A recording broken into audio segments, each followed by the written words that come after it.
그러니까 국민참여재판에 흔히 있는 오해, 그 중에 대표적인 게 국민참여재판을 하면 무죄를 받을 수 있다가 있는 것 같아요. 그쵸. 어떻게 생각하세요? 사건에 따라 가능성 좀 올라갈 수 있다 정도이지 않을까. 범죄에 관한 확신이 들 정도로 유죄 증거가 있는데 그 상황에 국민참여재판을 신청하게 되면 양형이 더 세질 수도 있죠. 그쵸. 국민 감정이 기본적으로 어떤 범죄에 대해 좋지 않잖아요. 그쵸. 또 파렴치한 범행인데 그걸 구태여. 안녕하세요. 안녕하세요. 오늘은 그 국참의 영웅, 우리 배지한 변호사님을 모시고 너무 우려먹는 것 같긴 한데 아니 이거 깨끗한 물이 나올 때까지 우려 먹어야 되는 거 아닌가요? 이거 너무 잘하셨고 할 수 있는 분도 그렇게 많지가 않고 사실 결과도 되게 좋았고 특히 국참 예전에 국민참여재판 얘기 나올 때는 막 홍보도 되게 많이 하고 했는데 요즘은 뭐 홍보도 별로 없는 것 같고 많이 줄었다고 하긴 하더라고요. 상당히 많이 사실 줄었어요. 추운 와중에 우리가 또 국참을 여러 번 했잖아요. 우리가 대부분 하고 있지 않나. 이게 아무래도 재판부, 변호인, 검사 다 좀 부담스러운 일정이긴 해서 선호하진 않죠. 힘들긴 하니까. 그쵸. 힘들긴 해요. 국민참여재판이. 그래서 우리가 이제 국민참여재판이 대체 뭐고 왜 힘들고 어떤 오해가 있고 뭐가 좋은지 이렇게 좀 말씀을 경험을 토대로 해주시면 너무 좋을 것 같아요. 네. 그래서 지금 흔히 있는 오해, 그러니까 국민참여재판에 흔히 있는 오해, 그 중에 대표적인 게 국민참여재판을 하면 무죄를 받을 수 있다가 있는 것 같아요. 그쵸. 어떻게 생각하세요? 사건에 따라 가능성 좀 올라갈 수 있다 정도이지 않을까. 법리적인 건 정해져 있으니까 갑자기 뭐 유죄인 사건이 국참을 했다고 해서 무죄가 되고 무죄인 사건이 유죄가 되고 이렇게 될 수는 없겠지만 좀 해석과 판단의 영역인 경우에는 일반인들의 의견을 같이 들어보고 수렴하는 과정에서 조금 더 피고인한테 유리한 판단을 받을 가능성도 생길 수 있다 정도일 것 같아요. 그러니까 영 틀린 말은 아니지만 그렇죠. 무조건 무죄를 받는다 이렇게 이제 오해를 해서는 안 된다 말씀을 해주셨고. 근데 이게 막 국참하면은 무죄가 잘 나온다라고 이제 해서 뭐 국참만 하면 사람들이 뭐 그렇게 해줄 거다라고 생각하시는데 아무리 배심원들이 무죄라고 판단을 해도 법리적으로 도저히 무죄가 될 수 없으면 재판부에서 무죄 판단을 하실 수 없고 그쵸, 네. 그 배심원은 우리는 미국처럼 따라야 되는 게 아니고 판사님들이 따로 이제 판단하실 수 있기 때문에 정말 참고 사항이기 때문에 존중은 하되 법리적으로 틀렸다라고 하면 따라가시진 않죠. 그렇죠. 이게 중요한 말씀을 해주셨어요. 그러니까 미국 같은 경우는 배심원의 또 판결을 따르게 돼 있는데 저희는 뭐 유무죄, 양형 관련해서는 의견으로 참조만 한다. 그러니까 대부분 특별히 법적으로도 문제 없으면 이제 존중을 해주시지만 따를 의무는 없다. 그렇죠. 법리적으로 잘못됐다라고 하면 아무리 그 배심원이 만장일치로 무죄 판결을 하더라도 유죄 판단을 하실 수밖에 없죠. 그리고 만약에 안 하시더라도 항소심에서 깨질 확률이 높고요. 맞아요. 그런 부분들을 고려하면서 해야 돼요. 이게 여러 가지로 부담스럽기도 할 뿐만 아니라 범죄에 관한 확신이 들 정도로 유죄 증거가 있는데 그 상황에 국민참여재판을 신청하게 되면 양형이 더 세질 수도 있죠. 그쵸. 국민 감정이 기본적으로 어떤 범죄에 대해 좋지 않잖아요. 그렇죠. 또 파렴치한 범행인데 그걸 구태여 더 많은 사람들로부터 비난받겠다는 이야기밖에 안 될 수도 있기 때문에 그런 부분도 고려를 하셔야 되고. 또 이 국민참여재판 관련해서 최근에 우리 법무법인 효성의 대표 변호사님께서 이제 칼럼을 쓰셨어요. 이제 서울지방변호사회에 어떻게 보면 대표로 국민참여재판과 관련한 칼럼을 쓰신 거죠. 제목을 한번 살펴보면 국민참여재판에도 흥행이 필요한 이유라고 참 재밌게 글을 써주셨어요. 그래서 사실은 이 내용을 저는 지금 이 시간에 읽어드리고 싶은데 하나하나 이제 짚어드리고 싶은데 그걸 읽고 있으면은 이 채널 안 보고 있겠죠? 감이 오겠죠?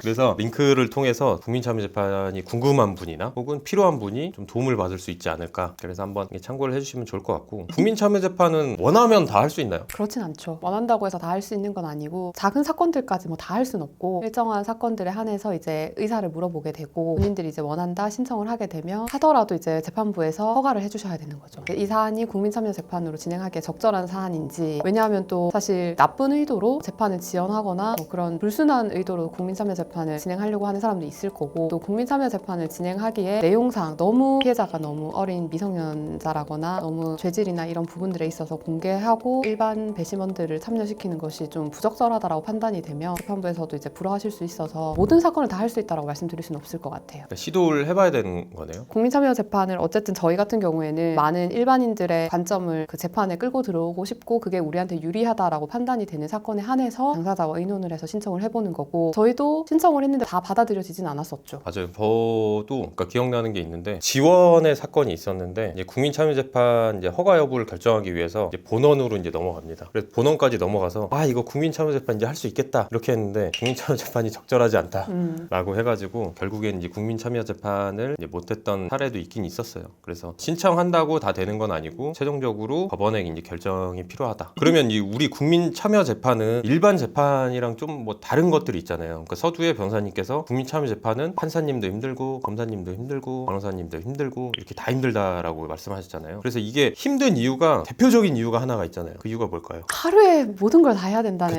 그쵸. 저희가 수개월 경우에 따라서 형사 재판은 뭐 1년, 2년 이상 걸리는 경우들도 있는데 그렇게 길게 잡고 준비하고 해야 되는 모든 작업을 이제 압축해서 하루 만에 이제 모든 걸 다 해결해야 되고 그리고 기존 사건 같은 경우에는 저희가 의견서를 작성하고 판사님만 설득하면 되는데 법률 전문가인 판사님 플러스 법적인 그 배경 지식이 없는 일반인들도 함께 이제 저희가 설득을 해야 되니까 준비해야 되는 것은 2배, 시간은 훨씬 줄어드는 그런 애로사항이 있죠. 맞아요. 그래서 일단 그렇게 국민참여재판이 이제 하루에 이루어지다 보니까 그 준비 기간도 사실 상당히 길고 그 당일날도 많은 공방이 오고 가는 데다가 의견서도 그날 써야 되고 사실 그렇기 때문에 여러 가지로 사실 힘이 들어요. 그렇기 때문에 변호사 입장에서는 뭐 배로 당연히 힘든 건 맞고 검사님 입장에서도 실제 전담하는 검사님이 있을 정도로 그죠? 네. 그 국민참여재판에 이렇게 특화된 그쵸. 검사님들 아마 TV에도 나오고 하시더라고요. 안 그래도 저희 사건 때 뵀던 검사님이 그 유퀴즈 나오셔가지고 맞아요. 반갑더라고요.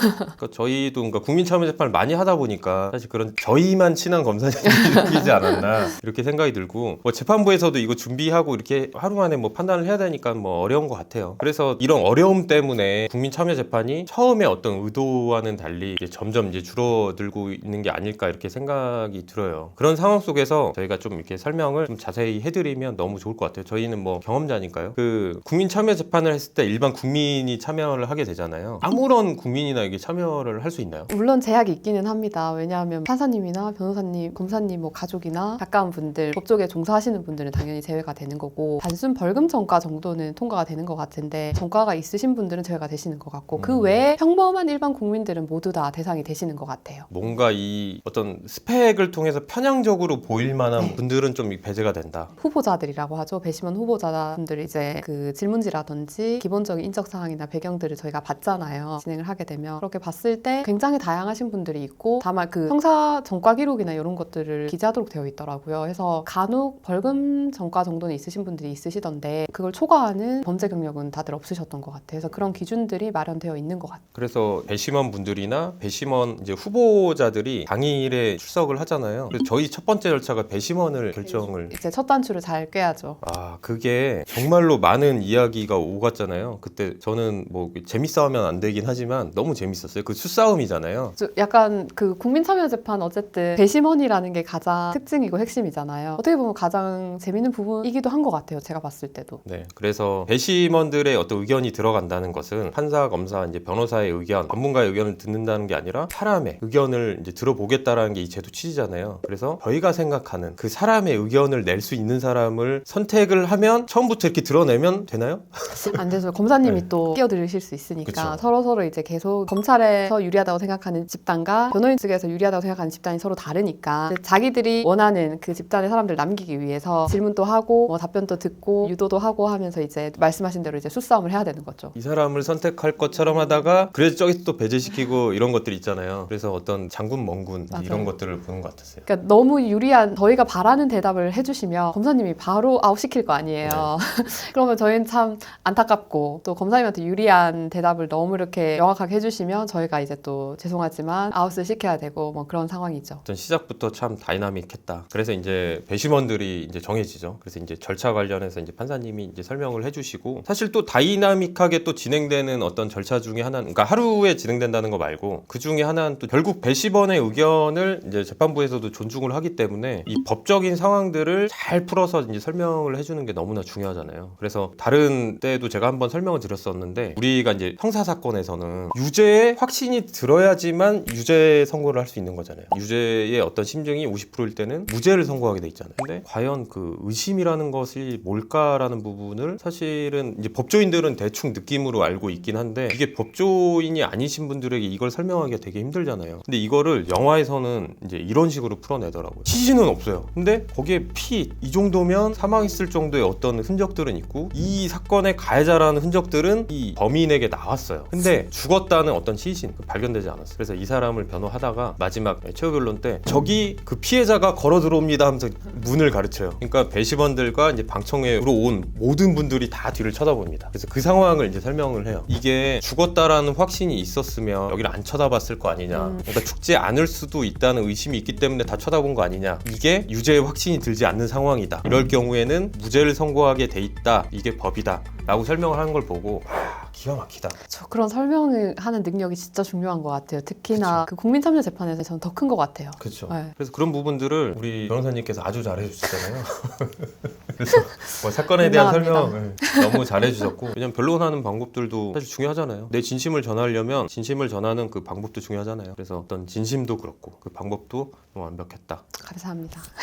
변호사님이 안 그래도 영화 이야기 해주셨는데 저도 로스쿨 다닐 때 법원에서 실무 수습을 했었는데 그때 운 좋게 국참 진행이 되고 있어가지고 방청을 했던 기억이 나요. 근데 그때 유무죄를 다투는 국참은 아니었고 피고인이 그 치료 감호를 다투는 거였거든요. 네. 그래서 그때 피고인 죄명이 좀 컸어요. 친족 상해 되게 많이 다치셨고 친모를 이렇게 막 심하게 폭행해서 뭐 그런 살인 미수 뭐 이런 조금 되게 무거운 사안이었고, 그래서 이제 유죄는 당연히 인정이 되는 사안인데 치료 감호를 붙일 거냐 말 거냐에 대한 거였는데, 아직도 기억에 나는 게 초반에 거는 사실 기억이 잘 안 나거든요. 근데 마지막에 이제 최후 변론할 때 검사님 구형하시면서 그 배심원들한테 치료 감호 안 되면 이 사람 여러분과 함께 지금 이 대구 시내에서 같이 다녀야 된다고 괜찮으시겠냐고 그렇게 말씀을 하시는 거예요. 그래서 끝난 것 같은데 라는 생각이 들어서, 네, 그러면 배심원들 입장에서는 이렇게 위험성이 있는 사람이라는 인식이 있는 상황에서 여러분의 자녀들 여러분과 함께 일상생활을 해야 된다고 괜찮으시겠냐라고 이렇게 물어보시더라고요.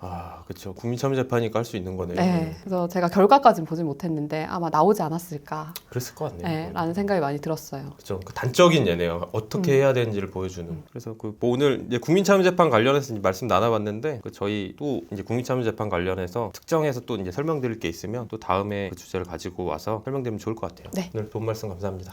고생하셨습니다. 네, 감사합니다. 고생하셨습니다.